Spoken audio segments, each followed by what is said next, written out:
विजयनगर राज्य के राजा कृष्णदेव राय के मन में एक दिन बड़ा सा शिवालय बनाने की इच्छा जागी। इस सोच के साथ उन्होंने अपने खास मंत्रियों को बुलाया और उन्हें शिवालय के लिए एक अच्छी सी जगह ढूंढने को कहा। कुछ ही दिनों में एक अच्छी सी जगह को शिवालय के लिए सभी ने चुन लिया। राजा ने भी इस जगह को पसंद किया और वहां काम शुरू करने की इजाजत दे दी।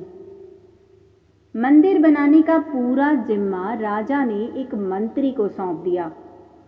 वो अपने साथ कुछ लोगों को लेकर उस जगह की साफ सफाई करवाने लगा।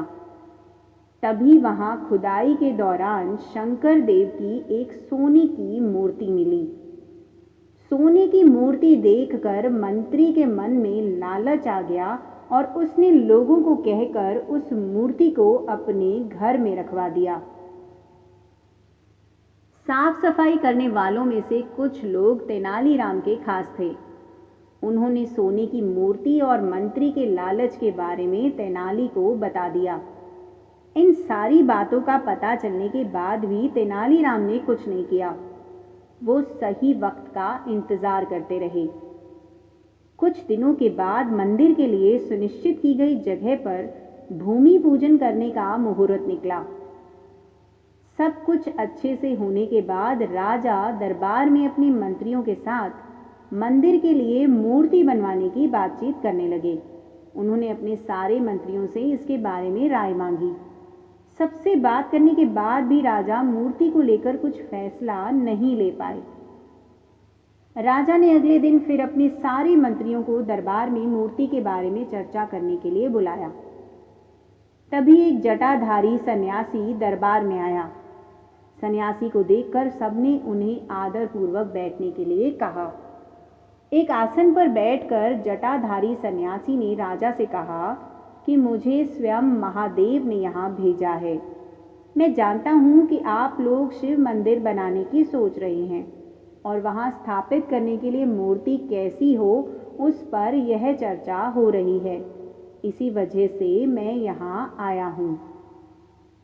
जटाधारी सन्यासी ने आगे कहा कि भगवान शिव ने मुझे खुद आप लोगों की परेशानी दूर करने के लिए यहाँ भेजा है। राजा कृष्णदेव ने आश्चर्य से कहा कि खुद भगवान शिव ने आपको भेजा है।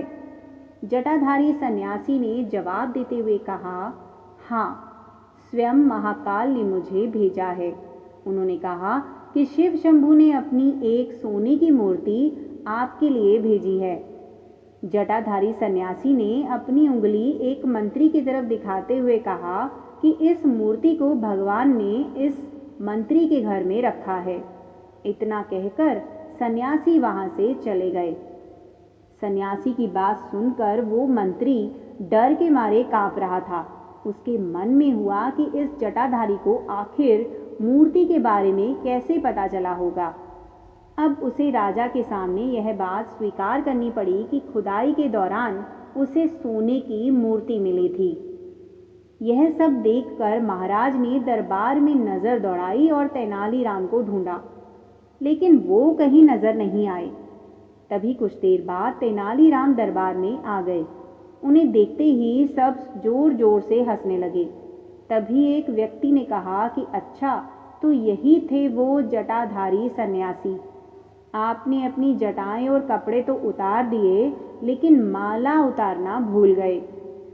सबको हंसता देख महाराज भी मुस्कुराने लगे और तेनालीराम की तारीफ करते हुए मंदिर का काम करवाने की जिम्मेदारी उनके कंधों पर सौंप दी।